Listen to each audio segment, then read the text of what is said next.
बिस्मिल्लाहिर्रहमानिर्रहीम। अस्सलाम वालेकुम अज़ीज़ तालिबात। आज हमारा जो लेक्चर है that is related to succession जिसको भी बोलते हैं। इकोलॉजी के चैप्टर में पेज नंबर 240 के ऊपर हमारा ये टॉपिक है।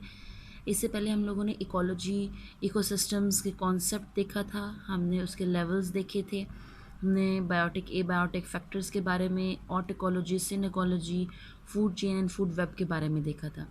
आज हमारा एक बड़ा अहम टॉपिक है जो कि लॉन्ग क्वेश्चन के तौर पे बड़ा इम्पोर्टेंट है। 8 नंबर का लॉन्ग क्वेश्चन आता है इस सवाल में से, जिसको हम लोग आज स्टडी करेंगे। It's very important. Starting the topic, coming towards the topic, that is succession. What is succession? Succession is a step by step change in the community structure. क्या मतलब है इसका? मतलब एनवायरनमेंट में, आपके माहौल में जो कम्युनिटीज़ रहती हैं, जानदारों की जो कम्युनिटीज़ हैं, उसमें दर्जा ब दर्जा तरतीब के साथ आने वाली जो तब्दीली है over a very long period of time, यानी गुज़रते हुए वक्त के साथ आपके इर्द गिर्द के माहौल में मौजूद जो कम्युनिटीज़ हैं, जो स्पीशीज़ हैं, उनके स्ट्रक्चर में जो तब्दीली आती है तरतीब के साथ, स्टेप बाय स्टेप, इसको हम सक्सेशन कहते हैं। स्टेप बाय स्टेप, आप डेफिनेशन लिखना चाहें वैसे लिखी हुई है फर्स्ट लाइन के अंदर, आप लिखना चाहें तो भी आप इसको राइट डाउन कर लीजिए। Step by step change in the structure of the community of an ecosystem over a long period of time. Over a long period of time, it's called succession. ये चीज़ आप जहन में रखेंगे कि सक्सेशन जो है इसको होने में डेकेड्स यानी इसको होने में सदियाँ लगती हैं। इसको बहुत लंबा टाइम लगता है। ये 10-20 साल का प्रोसेस नहीं होता।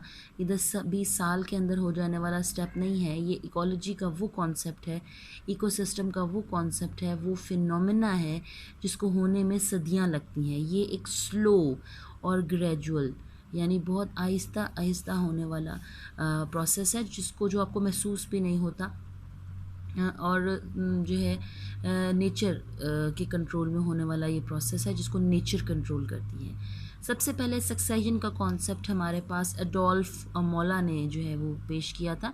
He was a French botanist. जो टर्म है सक्सेशन की वो सबसे पहले एडोल्फ मोले ने जो है वो प्रेजेंट की थी। प्लांट्स के ऊपर उसने ऑब्ज़र्व किया था इस फिनोमेना को, और सबसे पहले उसने ये जो टर्म है सक्सेशन वाली उसको इंट्रोड्यूस कराया था। सो सक्सेशन को शॉर्टली हम गेटवे टू एवोल्यूशन भी कहते हैं। गेटवे ऑफ एवोल्यूशन का मतलब ये है, एवोल्यूशन हम कहते हैं gradual change with the passage of time, यानी गुज़रते हुए वक्त के साथ आने वाली जो तब्दीलियाँ हैं उसको हम एवोल्यूशन कहते हैं। यानी जैसे पहले डायनासोर्स थे, अब डायनासोर्स नहीं हैं। इसी तरह हमारे पास, तो इसको हम एवोल्यूशन का नाम लेंगे, गेटवे ऑफ एवोल्यूशन, क्योंकि किसी भी जगह पे, किसी भी प्लेस पे जो कम्युनिटी है, कोई स्पीशी है, उसका स्ट्रक्चर इंटायरली तब्दील हो जाना, मुकम्मल तौर पर तब्दील हो जाना, या किसी नई कम्युनिटी का किसी जगह पे पैदा हो जाना, ये हमारे पास सक्सेशन कहलाता है। ठीक है। सो हमारे पास बड़ा उन्होंने क्लियरली मेंशन किया हुआ है, community changes after the ecosystem in ways that favours the competition and species replaces their predecessors in somewhat predictable manner until stable self-sustaining climax community is reached. यानी जो स्टेप बाय स्टेप प्रोसेस है ये जारी रहेगा और तब तक जारी रहेगा जब तक ये एक stable self sustaining climax community नहीं आ जाती। ये बड़ी इंपॉर्टेंट डेफिनेशन है क्लाइमैक्स कम्युनिटी की, यानी एक पीक पॉइंट नहीं आ जाता जिससे आगे फिर मज़ीद कोई चेंज नहीं आएगा। जैसे कि अगर हम प्लांट सक्सेशन की तरफ देखें तो प्लांट्स के अंदर जब डेवलपमेंट होना शुरू होती है, किसी भी इलाके में सक्सेशन शुरू होता है तो वो छोटे माइक्रोस्कोपिक लेवल से शुरू होता है और मैक्रोस्कोपिक लेवल यानी दरख्तों तक पहुंच के वो ख़त्म हो जाता है, क्योंकि दरख्तों से ज़्यादा, ट्रीज़ से ज़्यादा स्टेबल, सेल्फ सस्टेनिंग, अपने आप को कायम रखने वाला और पूरी कम्युनिटी को कायम करने वाला स्ट्रक्चर प्लांट्स में, प्लांट किंगडम में इससे ज़्यादा एडवांस मैच्योर स्ट्रक्चर नहीं है। सो अगर हम प्लांट सक्सेशन को देखें तो प्लांट सक्सेशन में दरख्त जो है ट्री जो है, एक एवरेज साइज ट्री जो है वो एक क्लाइमैक्स स्टेज समझी जाती है सक्सेशन की. Succession is a kind of community relay in which assemblage of plants and animals replace the earlier ones in a sequence that is at least somewhat predictable. ये एक रैले है, यानी कि ये एक रेस सॉर्ट ऑफ चीज़ है जिसके अंदर आपका जो प्लांट्स हैं और एनिमल्स, सिर्फ प्लांट्स ही जो है वो सक्सेशन में नहीं जाते. जब ओवरऑल किसी भी जगह का एक पूरा कम्युनिटी स्ट्रक्चर चेंज होगा तो उसमें माइक्रोस्कोपिक ऑर्गेनिजम्स में प्लांट्स भी इंक्लूड होंगे, एनिमल्स भी इंक्लूड होंगे. सो इसमें microscopic organisms, plants and animals, हर तरह की जो लाइफ है जो कि ज़मीन के ऊपर मौजूद है वो सारी की सारी जो है वो कंसिडर होगी. हमारे पास सीक्वेंस और प्रेडिक्टेबल सीक्वेंस है, यानी अंदाज़ पता होता है कि जी अब ये वाला प्लांट टाइप ख़त्म होने वाला है या एनिमल टाइप जो है आई है, एग्जिस्ट कर रही है, तो उसके बाद नेक्स्ट स्टेप में क्या होगा. The precise changes occurring during the succession are as diverse as the environment in which succession occurs, but certain stages can be recognized. आपका एनवायरनमेंट जितना कॉम्प्लेक्स होगा उतना ज़्यादा उसकी जो स्टेजेस हैं भी कॉम्प्लेक्स होंगी, उतना ज़्यादा टाइम लगेगा उस सक्सेशन को होने में. बट दो स्टेजेस जो हैं वो बड़ी मेन कंसिडर की जाती हैं. Number 1 is the pioneers and number 2 are the climax community. Pioneers का मतलब जो स्टार्ट करने लगे हैं. Hardy invaders. हार्डी का मतलब जो कि हार्श इन्वायरमेंट को, नामुनासिब माहौल के हालात को बर्दाश्त करने की एबिलिटी रखते हैं, जो किसी भी माहौल के अंदर उग जाते हैं, उनको हम हार्डी इन्वेडर्स कहेंगे. सरवाइव कर जाते हैं, अपना बचाव करना जानते हैं, उनको हम हार्डी इन्वेडर्स कहेंगे. ये प्लांट्स के लिए भी है, ये एनिमल्स के लिए भी है, लेकिन बेसिकली ये कॉन्सेप्ट जो होता है सक्सेशन का, ये चूँकि प्लांट से रिलेटेड है, किसी भी जगह पे अगर प्लांट्स सरवाइव कर जाते हैं तो ऑटोमेटिकली स्लोली एंड ग्रेजुअली वहाँ पे फिर एनिमल्स की मुख्तलिफ वैराइटीज़ भी जो हैं वो सामने नज़र आना शुरू हो जाएंगी. सो सबसे पहला जो स्टेज होता है किसी भी सक्सेशन में, that are the pioneer stage, जिसमें हार्डी इन्वेडर्स होते हैं जो किसी भी किस्म के मुश्किल हालात में सर्वाइव करना जानते हैं. और लास्ट स्टेज जो होती है सक्सेशन की last, that is climax community, जिसको हम स्टेबल सेल्फ परपिचुएटिंग क्लाइमैक्स कम्युनिटी कहते हैं. यानी वो जो अपने आप को बैलेंस करना जानती है, जो सर्वाइव करना जानती है, और जो सबसे कॉम्प्लेक्स स्टेज है उसको हम क्लाइमैक्स कम्युनिटी कहते हैं. ठीक है. सो जब भी हम स्टेजेस की बात करेंगे तो ये हमारे पास पायनियर से स्टार्ट होकर क्लाइमैक्स कम्युनिटी तक जाएगी. इसके बीच में बहुत सारी स्टेजेस होती हैं, लेकिन starting one is the pioneer और लास्ट में climax stage. Coming towards the major forms of succession, तो दो तरह का सक्सेशन है हमारे पास, primary succession and secondary succession.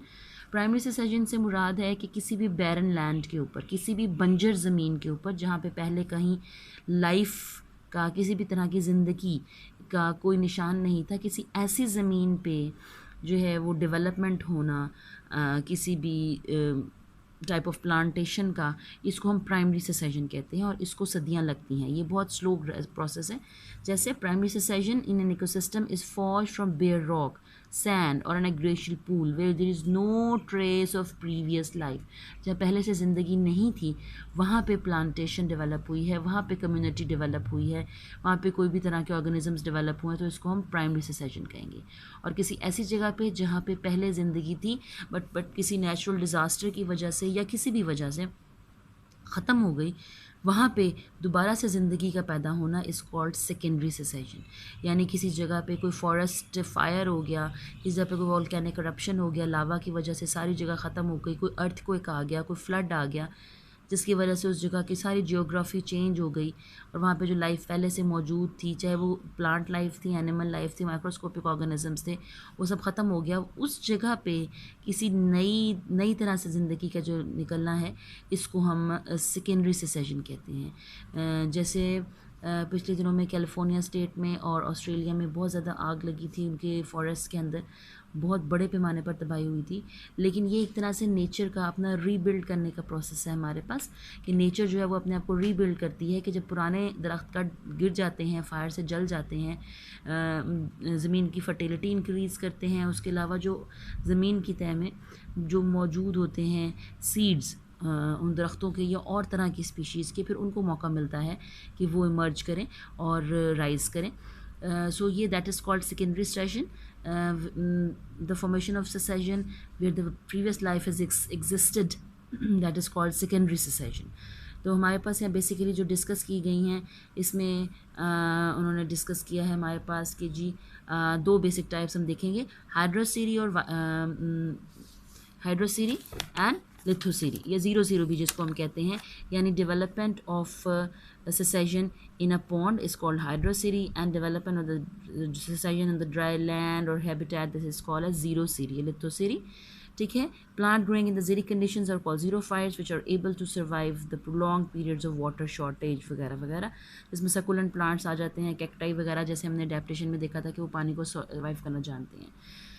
तो हम जो देखेंगे ज़ीरो सीरी की मुख्तलिफ स्टेजेस देखेंगे। ज़ीरो सीरी का मतलब development of land, development of community, plant community on a land, ज़मीन के ऊपर जो है जब हम स्टेजेस शुरू करेंगे, स्टेजेस ऑब्जर्व करेंगे, तो that is called as xerosere. So starting the stages of zero Siri.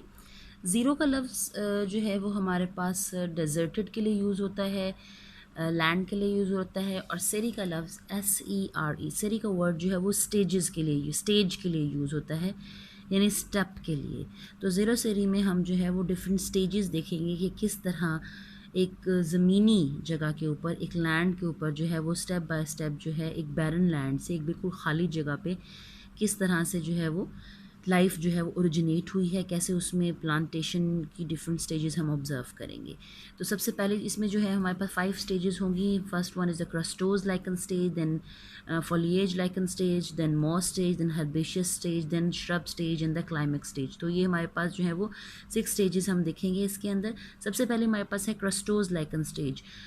Crustose का लफ्ज़, as crust is an external protective surface and crustose mean crust on the substratum, यानी अगर हम इसको देखें किसी भी बेयर रॉक के ऊपर, किसी भी पत्थर के ऊपर जो है वो सबसे पहले हमारा ये सक्सेशन शुरू होता है। इसको भी सदियां लगेंगी, ये जहन में रखेंगे बार बार, over a long period of time. Succession एक दिनों में हो जाने वाला या महीनों में हो जाने वाला या सालों में हो जाने वाला काम नहीं है, इसको सदियां लगती हैं, इसको बहुत लंबा टाइम लगता है, और ये अननोटिस्ड हमारे इर्द गिर्द, आप बाहर अगर किसी भी हिली एरिया में या वैसे भी किसी एरिया में मूव करें तो आपको अपने इर्द गिर्द होने वाले सेसेशन का अंदाज़ा भी नहीं होता है कि कहाँ पे कौन सा स्टेज चल रहा है सेसेशन का।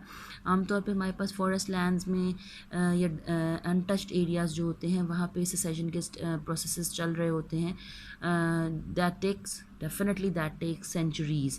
सबसे पहला जो स्टेज है हमारे पास crustose lichen stage. Crustose lichen and foliose lichen, इन दोनों लाइकन्स के बारे में आप चैप्टर नंबर 8 फर्स्ट ईयर में पढ़ चुके हैं, जिसमें हमें बताया था कि लाइकन क्या है। It is an association of algae and fungi, यानी और एल्गी और फंगाई की आपस की जो म्यूचुअल बेनिफिट के लिए एसोसिएशन है, जिसमें एक दूसरे को वो फ़ायदा पहुँचाते हैं, उस एसोसिएशन को हम जो है वो लाइकन कहते हैं।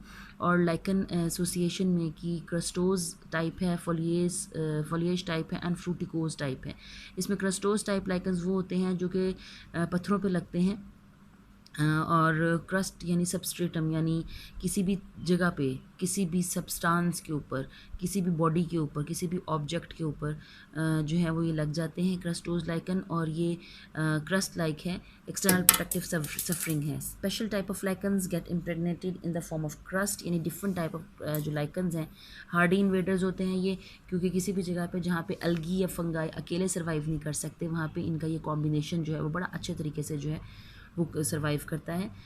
एक्सट्रीम कंडीशंस में जहाँ पानी नहीं है, जहाँ पे टेम्परेचर ज़्यादा है, जहाँ पे ह्यूमिडिटी नहीं है, जहाँ की पीएच ज़्यादा है, उन जगहों पे ये जो है वो सर्वाइव कर सकते हैं दोनों मिल के। Sometimes the surface is wet due to rain and dew drops. ये पत्थर पे लगते हैं, और जब कभी बारिश होती है या मॉइस्चर होता है सुबह के टाइम, तो उसको ये अपने अंदर एब्जॉर्ब कर लेते हैं और उसको फिर ये यूज़ करते हैं। They absorb water during the dry season, they are quiescent और डॉर्मेंट रहते हैं, normally desiccate during dry season, और ड्राई सीजन में आमतौर पर ड्राई भी हो जाते हैं। जब खुश्की आती है तो फिर ये इनमें ये खुश्क भी हो जाते हैं।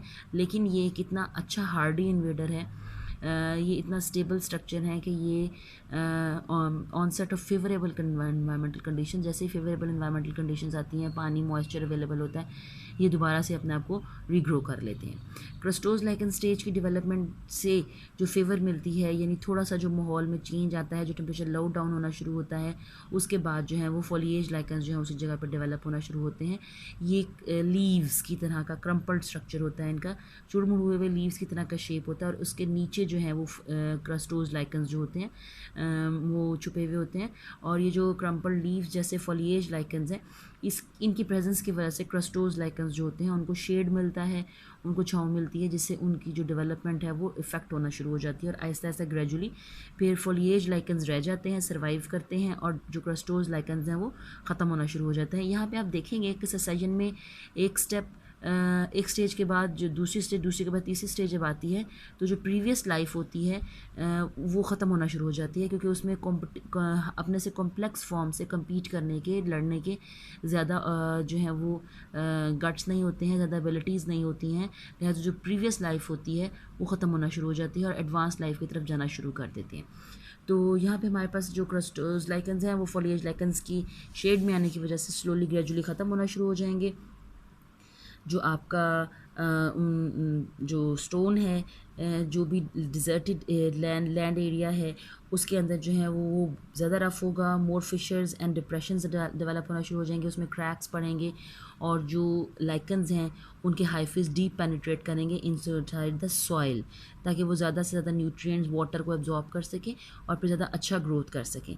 एग्जांपल में डर्मेटोकार्पस है, परमेरिलिया वगैरह है। और इसके बाद जब ये डेवलप हो जाते हैं तो उसके बाद जो प्लांट्स हैं, मॉसेस प्लांट्स हैं, जिनको हम ब्रायोफाइट्स की बड़ी फेमस टाइप है, वो डेवलप होना शुरू होते हैं। क्योंकि आम तौर पे किसी भी बैरन लैंड में भी देख लें तो उसमें भी किसी न किसी तरह ऑफ की फंगाई के, किसी न किसी तरह के प्लांट के सीड्स या स्पोर्स वगैरह मौजूद होते हैं, जो कि मूविंग एयर की वजह से, चलती हुई हवा की वजह से वहाँ पे बहुत दूर से, लाखों मील दूर से आके, हवा के ज़रिए आके गिरे हुए होते हैं। ज़रूरी नहीं है कि वहाँ आसपास कोई दरख्त होगा या आसपास कोई प्लांटेशन लाइफ होगी तो ही वहाँ पे स्पोर्स और सीड्स मौजूद होंगे। हवा के साथ अननोइंगली हम पता नहीं दिन में कितनी दफ़ा जो है वो फंगस के कितने स्पोर्स जो हैं वो इनहेल कर जाते हैं अपने सांस के साथ। हवा में हर वक्त स्पोर्स जो हैं और ना नज़र आने वाले जो सीड्स होते हैं वो मौजूद होते हैं। तो यही इसी तरह ही मॉसेस के जो स्पोर्स हैं वो मौजूद होते हैं, जो कि डेवलप होना शुरू हो जाते हैं, जिसको हम कहते हैं moss stage. Now moving toward the third stage of the succession in the xerosere. Moss stage में जो है हमारे पास उन्होंने एग्जांपल देंगे कि पॉलीट्राइकम और टर्टुला है जो एग्जिस्ट डेवलप करते हैं। They compete with lichens for water and penetrate much deeper into the soil as compare to lighting adding humus to the soil. यानी अब ये जो है वो आपका जो फर्टाइल मटेरियल है उसको ऐड करना शुरू करें, डिकम्पोज मटेरियल सॉइल का हिस्सा बना रहे हैं, और इस डिकम्पोज मटेरियल के एडिशन की वजह से आपके सॉइल की फर्टिलिटी बढ़ेगी, और जब फर्टिलिटी बढ़ेगी तो फिर उसमें कॉम्प्लेक्स तरह के प्लांट्स की सर्वाइव करने की जगह भी बढ़ती जाएगी। यही स्टेज हमारे पास होगी कि मॉस स्टेज के बाद आपके पास श्रब स्टेज आएगी। Small seedling of the herbaceous plants now establish due to the availability of moisture, humus and soil for anchorage. ठीक है जी, कॉम्प्लेक्स हम सिंपल से अब किसकी तरफ जा रहे हैं, कॉम्प्लेक्स स्ट्रक्चर्स की तरफ जा रहे हैं। नेक्स्ट जो स्टेज आएगी that is the shrub stage. Shrub stage में जो है वो झाड़ियाँ जो हैं वो डेवलप हो जाएंगी। श्रब का मतलब है हमारे पास छोटी छोटी झाड़ियाँ स्टार्ट ग्रोइंग हो जाएगी, डोमिनेट करेंगी और शैडोइंग हर्बेशियस प्लांट्स हो जाएंगी और मोर सॉइल ऐड हो जाएगा। देन क्लाइमैक्स स्टेज होगा। क्लाइमैक्स स्टेज के अंदर जो है वो आपको दरख्त नज़र आएंगे। ये आपको एक स्टेप बाय स्टेप स्ट्रक्चर नज़र आ रहा है जिसमें लाइकन्स के बाद मॉसेस के बाद हर्ब्स, फिर श्रब्स, और फिर उसके बाद ये डिफरेंट टाइप्स के ट्रीज़ नज़र आएंगे जो कि क्लाइमैक्स स्टेज क्लेम करते हैं हमारे पास, जो कि एक सेल्फ सस्टेनेबल कॉम्प्लेक्स स्ट्रक्चर है जिससे जो डेवलप करेगा हमारे पास। Soil is improved to an extent that it allows the growth of the woody plants. Shade of these plants inhibits the growth of most plants other than mosses, lichens. Woody plants dominate, and this stage in succession remains essentially the same if nothing changes in the environment to upset the balance. Because it is a stable stage in succession, the woody forest is considered to be the climax stage for this region. सो ये हमारे पास एक sketch है। ये graphical sketch जो है ये आपने जो है वो अपने टॉपिक के अंदर ज़रूर इंक्लूड करना है जब भी आप लॉन्ग क्वेश्चन के तौर पे इसको अटैम्प्ट करेंगे। सो ये this was the topic of the today. Next जो टॉपिक होगा that is predation and its significance. Succession से हवाले से अगर आपके माइंड में कोई क्वेश्चन हो तो आप उसको मुझसे व्हाट्सएप ग्रुप में या कमेंट्स में पूछ सकते हैं। Thank you very much.